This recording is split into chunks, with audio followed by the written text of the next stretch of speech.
Once the young sorcerer found out that it was Aladdin who was responsible for the death of his brother, the young sorcerer made it his mission in life to kill Aladdin.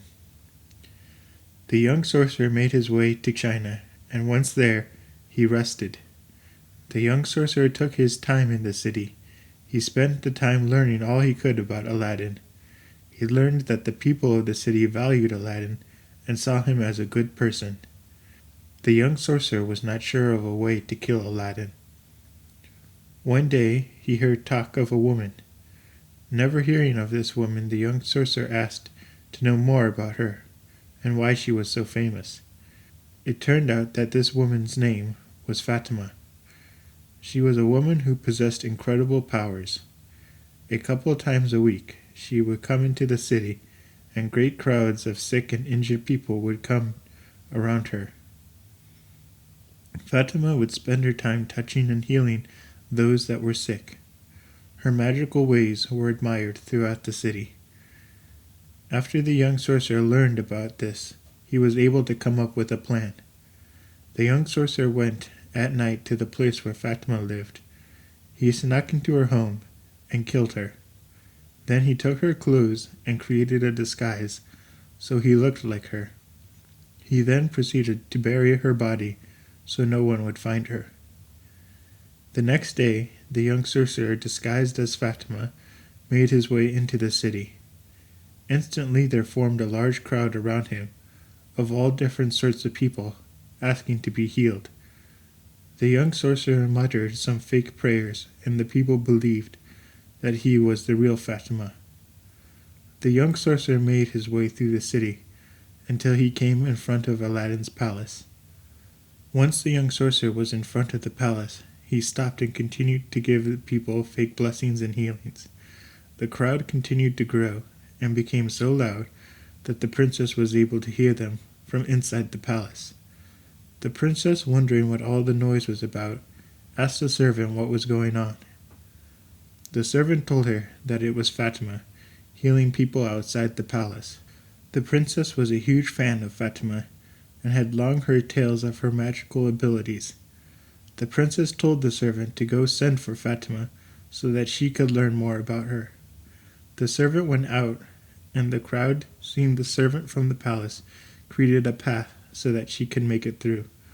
The servant told the young sorcerer in disguise that the princess wished to speak with him, and the young sorcerer replied that he would be happy to.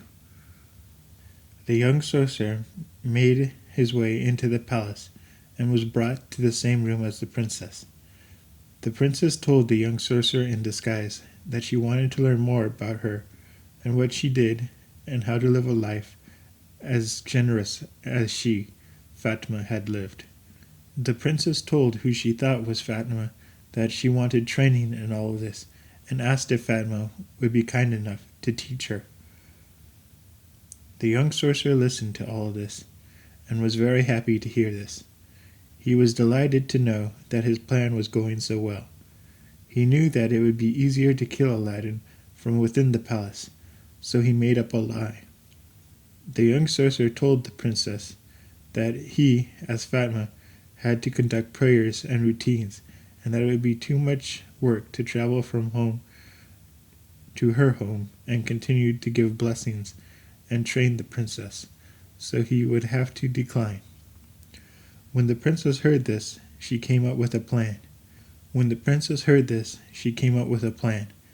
She told who she thought was Fatima that she would allow her to live in the palace.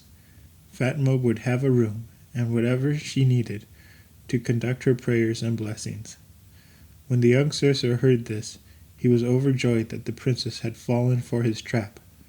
The young sorcerer, as Fatima, agreed to this and came to live in the palace with Aladdin and the princess.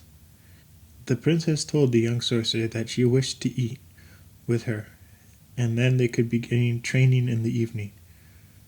The young sorcerer knew that she would figure out who he really was if he revealed his face to eat. He told her that he would eat the simplest of foods in his room, and there, after he was finished, he would come join her to start the training. The princess ate by herself, and the young sorcerer ate by himself in his room. Once he was finished, the princess sent for him. The princess gave the young sorcerer in disguise a tour of the palace. At the end of the tour, the princess asked the woman what she thought of the great halls they were in. The young sorcerer told the princess that it was a very beautiful hall, but it needed one more thing if it was to be the most incredible hall in the world. The young sorcerer told the princess that the hall needed a roc's egg. The princess, not knowing what that was, asked the young sorcerer what it was. The sorcerer told her that it was an egg from a large bird that could only be found in the mountains.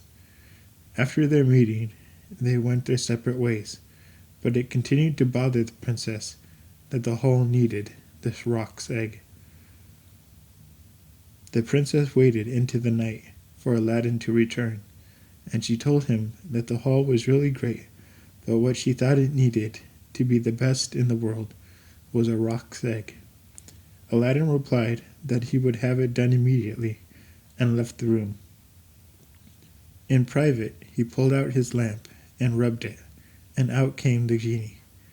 Aladdin told the genie that he wanted this roc's egg brought to the hall and hung in the middle. The genie grew angry at his request. It turned out the roc's egg was his master, and the genie told Aladdin that after everything he had done, he would have him bring his master to the hall and hang it like some ornament. The genie told Aladdin that what he wished for was so bad that the genie would burn down his palace and everyone in it. Aladdin, scared, had nothing to say.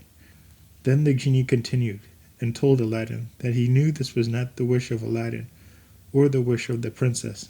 The genie told Aladdin that the princess had gotten the idea from a woman named Fatima, but she was in fact deceived. The woman was actually the brother of the old sorcerer that Aladdin had killed. The genie continued to tell Aladdin that this young sorcerer's intention was to kill Aladdin, and with that the genie disappeared. Aladdin went back to the princess and told her that he had a very bad headache. The princess told Aladdin that this holy woman Fatima could come and heal him. Aladdin agreed to this meeting and waited in the room while the princess went out to get Fatima. Moments later, the princess found Fatima and returned. The young sorcerer, who knew this was his moment to kill Aladdin, held a dagger under his robes. Aladdin, who knew the young sorcerer's intention, was able to figure out where the hidden dagger was. Aladdin, still pretending to be in so much pain, told Fatima that he needed to be healed and asked if she would come closer to bless him. The young sorcerer came towards Aladdin, and once he was close, quickly drew his dagger. But Aladdin, prepared, knocked the dagger out of the young sorcerer's hand, caught it. Then Aladdin stabbed the sorcerer in the heart. The princess was horrified that Aladdin had killed the holy woman Fatima, but Aladdin showed the princess that it was really an impostor. Then Aladdin told the princess what the genie told him, that this was in fact the brother of the old sorcerer, and that he had come to kill Aladdin himself. After these events, years had passed with peace for Aladdin and the princess. Eventually, the Sultan died in his sleep, leaving just the princess as his heir. Aladdin and the princess ruled over the land. Aladdin and the princess were good and loved rulers and were famous for their kindness even after they had died.